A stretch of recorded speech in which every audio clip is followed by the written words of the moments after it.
Commission പറഞ്ഞിരിക്കുക. ഈ വന്യജീവിയെ ആക്രമിക്കാതെ കീഴടക്കാൻ പാടാ സാറേ. കീഴ്ജീവനക്കാരൊക്കെ അവരുടെ വീട്ടുജോലിക്കാരാന്ന വിചാരം.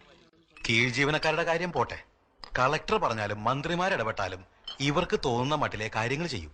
കഴിഞ്ഞ ആഴ്ച റവന്യൂ റിക്കവറി കേസ് ഉണ്ടായിരുന്നു. തിരി സാവകാശം കൊടുക്കണമെന്നും പറഞ്ഞ് പല ഭാഗത്തുനിന്നും വിളി വന്നതാ. അനുസരിച്ചില്ല. ഫൈറ്റ് ചെയ്യാൻ സാർ റെഡിയാണെങ്കിൽ ഞങ്ങളൊക്കെ സാറിന്റെ പുറകിലുണ്ട്.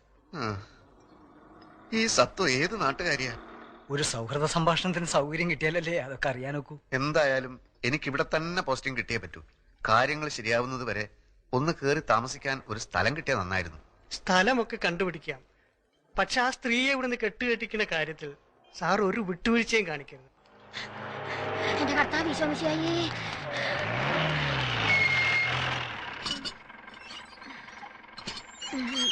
ഒരു കാര്യം തന്നെ പലതവണ പറയണോ? എങ്കിൽ പറയാം. ഞാൻ ഓഫീസിൽ നിന്ന് വരുമ്പോ സാധനങ്ങൾ വാങ്ങിച്ച് ഗേറ്റിൽ കാത്തു നിൽക്കണം. മനസ്സിലായോ? ഞാൻ നേരത്തെ വീട്ടിൽ നിന്ന് ഇറങ്ങിയതാ സാറ്. പലചരക്ക് കടയിൽ നല്ല തിരക്ക്.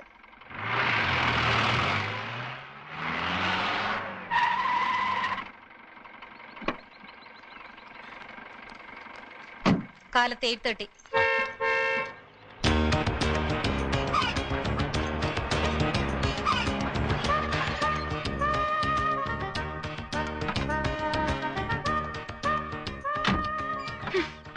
പെട്ടികൾ ഇറക്കേണ്ട ആവശ്യമില്ലല്ലോ സാർ. ഇറക്കണോ പെട്ടികള്?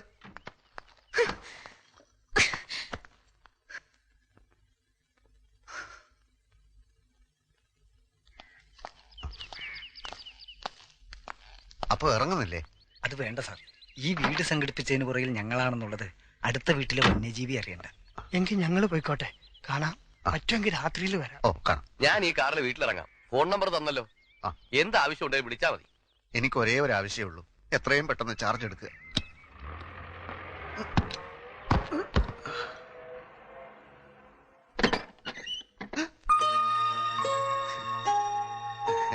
എന്റെ ഭാഗ്യത്തിന് ഇങ്ങനെ ഒരു വീട് ഒത്തു കിട്ടി. മാഡത്തിന് എപ്പോഴെങ്കിലും ആ വീട് ഒഴിയാൻ തോന്നിയാൽ ഇവിടെ ആവുമ്പോ എനിക്ക് എന്റെ പെട്ടി സാധനങ്ങൾ എടുത്ത് എളുപ്പത്തിൽ അങ്ങോട്ട് കയറാമല്ലോ. അത് നേരാ. പക്ഷെ ഞാൻ മരിച്ചു കഴിയുമ്പോഴായിരിക്കും ഇയാളുടെ പെട്ടി സാധനങ്ങളുമായിട്ട് ഇങ്ങോട്ട് കയറുന്നത്.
വണ്ടി എടുത്ത് മാറ്റണം.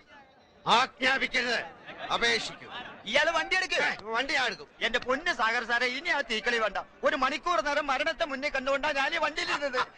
മരണം രംഗബോധമില്ലാത്തൊരു കോമാളിയാണ്. ആഗ്രഹിച്ചിരിക്കുമ്പോൾ അവൻ വരില്ല, പ്രതീക്ഷിച്ചിരിക്കുമ്പോൾ അവൻ വരില്ല. വെടിയുണ്ടയുടെയും ബോംബിന്റെയും ഇടയിൽ കിടന്ന് യുദ്ധം ചെയ്യുന്ന പട്ടാളക്കാരൻ ലീവ് കിട്ടി നാട്ടിലെത്തുമ്പോ സ്വന്തം പെരടത്തിലെ തേങ്ങ വീണായിരിക്കും മരിക്കുന്നത്.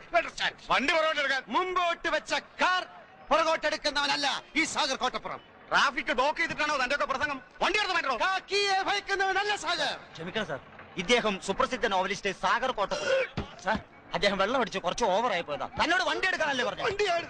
എന്താ വന്നാട്ടെ.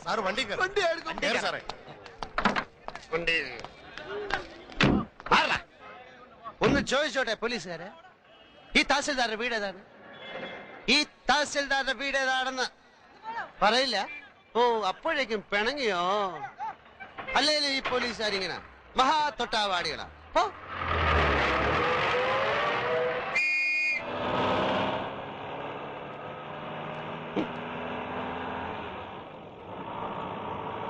ഡ്രൈവറെ, തഹസിൽദാരുടെ വീട് ചോദിച്ചു പോ. നിർത്തരുത്. ഈ വീട് കണ്ടിട്ട് ഒരു തഹസിൽദാരുടെ വീട് പോലെ തോന്നുന്നില്ലേ? ഇത്രയും വലിയ ബംഗ്ലാവോ? ആയിക്കൊടുന്നില്ല. എന്തായാലും സംശയം തീർത്തിട്ട് പോവാം.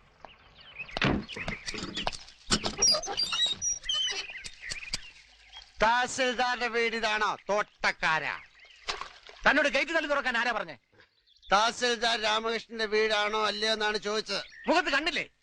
ഗേറ്റിൽ വലിയ അക്ഷരത്തിൽ എഴുതി വെച്ചിട്ടുണ്ടല്ലോ അഡ്വക്കേറ്റ് ഗോപിനാഥൻ എന്ന്. എഴുതി വെച്ചത് മുഴുവൻ സത്യമാകണമെന്നില്ലല്ലോ. ഉദാഹരണത്തിന് ഞാൻ എഴുതുന്ന നോവലുകൾ വായിച്ചു കാണും. തുഷാരങ്ങൾ അത് മുഴുവൻ സത്യമാണെന്നാണ് വിചാരം. അല്ലേ? അല്ല, വെറും ഭാവന. ഭാവന ഭാവന. ആനയുടെ വലുപ്പം ആനക്ക് അറിയില്ല. കേരളം മുഴുക്കെ അറിയപ്പെടുന്ന നോവലിസ്റ്റാ സാറ്. മനുഷ്യ ഹൃദയങ്ങളെ എടുത്ത് അമ്മാനമാടുന്നയാൾ. ഞാൻ സാറിന്റെ ഒരു ആരാധകരാന്നറിയാലോ. സാഗർ കോട്ടപ്പുറം വെള്ളമടിച്ച് ബഹളം ഉണ്ടാക്കിയത് നാളെ വല്ല പത്രത്തിലും വന്നാൽ ആർക്കതിന്റെ നാണക്കേട്? ആ പത്രത്തിന് കേരളത്തിലെ എല്ലാ പത്രവും വാരികയും എന്റെ ഒരു നോവല് കിട്ടാൻ നെട്ടോട്ടം ഓടുകയാണ്. എനിക്കെതിരെ ആരും ഒന്നും എഴുതുകയാണ്. എന്നാ സാർ വണ്ടി കയറി. അങ്ങനെയാണെങ്കിൽ ഞാൻ വണ്ടി ഓടിക്കും. സാറ് വണ്ടി കയറി. വണ്ടി ഓടി.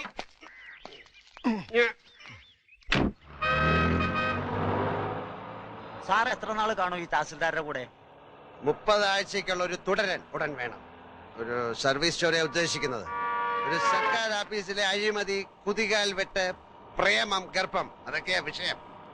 അപ്പൊ സർക്കാർ ഓഫീസിലെ രീതികൾ, ദൈനംദിന ജോലികൾ, മറ്റ് വിശദാംശങ്ങൾ, രാമകൃഷ്ണനുമായ ഒരു ചർച്ച. അതിപ്പോ എത്ര ദിവസം എടുക്കുന്നൊന്നും പറയാൻ മേല. ഈ രാമകൃഷ്ണനെ തഹസിൽദാരായി ഇങ്ങോട്ട് സ്ഥലം മാറ്റം വാങ്ങിച്ചു കൊടുത്ത ഞാനാ. നല്ലവനാ. പക്ഷെ ഒരു കുഴപ്പമേ ഉള്ളൂ, 3 പെഗ് കൂടുതൽ അടിക്കുകയല്ല. ഞങ്ങളെ രാമവർമ്മ ക്ലബിലെ ചീട്ടുകളി ഫ്രണ്ട്സാ. സാറ് ചീട്ടും കളിക്കൂ? ആ, കാശ് വെച്ചേ കളിക്കൂ. സാറിന്റെ നായകന്മാരൊക്കെ എന്തുമാത്രം സൽഗുണ സമ്പന്നന്മാരാ. ആ നായകന്മാരുടെ സൃഷ്ടാവ് ഇങ്ങനെയുള്ള ആളാണെന്ന് ആരാധകർ അറിഞ്ഞാൽ ഒരു തേങ്ങയിലടോ. എടോ, താനടക്കമുള്ള എന്റെ എല്ലാ ആരാധകന്മാരും വെറും കിഴങ്ങന്മാരാ. എന്താണ് എന്റെ നോവലുള്ളത്? പണക്കാരിയായ ഒരു കാമുകി, കൂലിവേലക്കാരനായ കാമുകൻ, വില്ലൻ കാമുകിയുടെ അച്ഛൻ.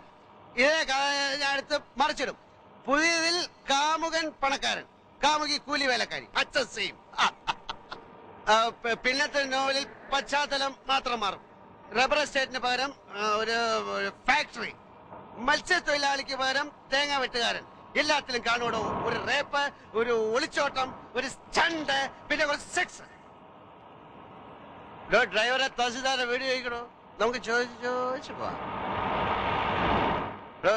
തനിക്കൊരു സത്യം അറിയോ? പൂങ്കിളി വാരികയിലെ മന്ദാര പുഷ്പങ്ങൾ എന്ന നോവൽ എന്ന നോവലിസ്റ്റ് CV രാജമ്മ ഞാനാ. ക്രിസ്ത്യൻ പശ്ചാത്തലത്തിൽ നോവലുകൾ എഴുതുന്ന മാത്യു പള്ളിപ്പറമ്പിൽ ആരാന്ന? അതും ഞാൻ തന്നെ. അങ്ങനെ എത്രയോ പേരുകളിൽ ഞാൻ എഴുതിക്കൊണ്ടേയിരിക്കും. ആരാധകന്മാര്, പുണ്ടാക്കന്മാര്. ഞാനാകുന്ന നോവലിസ്റ്റ് CV രാജമ്മയ്ക്ക് ഒരു ദിവസം വരുന്ന പ്രേമലേഖനങ്ങളുടെ എണ്ണം 200 കൂടുതലാ. അറിയാം? ഒരു അന്തവും കുന്തവും ഇല്ലാതെ താനിത് എങ്ങോട്ടാ ഓടിക്കുന്നത്? ഡ്രൈവറെ തഹസിൽദാരുടെ വീട് ചോദിക്കണോ? നമുക്ക് ചോദിച്ചു പോവാം. ചോദിച്ചു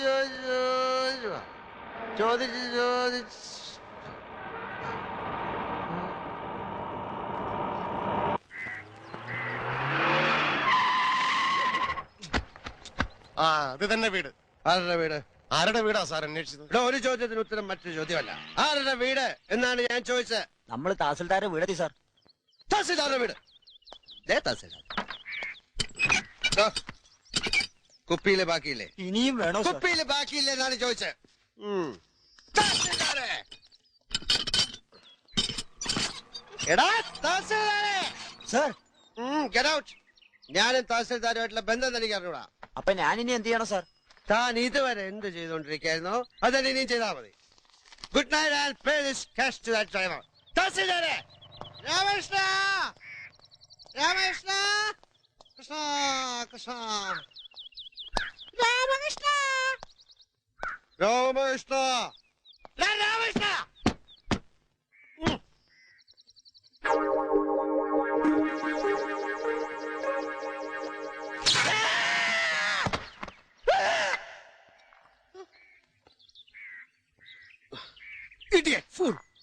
തഹസിൽദാരാണ് അത്ര തഹസിൽദാർ.